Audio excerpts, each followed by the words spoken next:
Hello বন্ধুরা, তোমরা সবাই কেমন আছো? আশা করি ভালো আছো।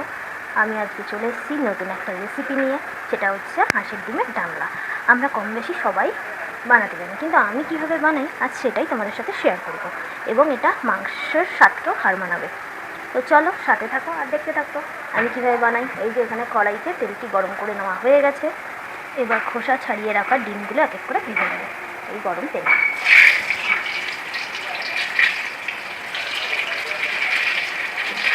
ডিমগুলো ভেজে তুলে নেওয়া হয়ে এই তেলে এবার পেঁয়াজ কুচিগুলো দিয়ে দেবো, সাথে টমেটো কুচিটাও দিয়ে দেবো।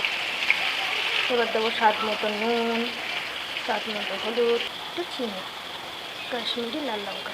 পেঁয়াজটাকে ভাজা ভাজা করবো।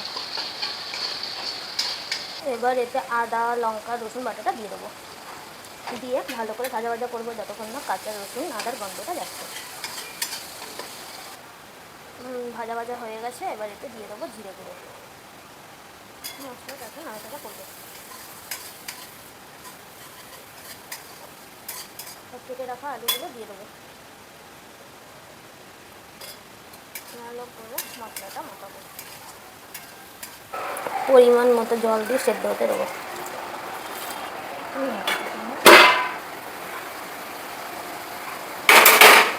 এই যে দেখুন আলুগুলো সিদ্ধ হয়ে গেছে।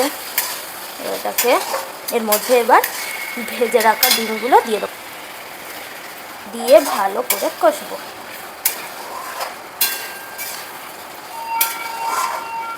সাইড দিয়ে তেল ছাড়া শুরু করে দিয়েছে। এবার পরিমাণ মতো জল দিয়ে ফুটিয়ে নেব।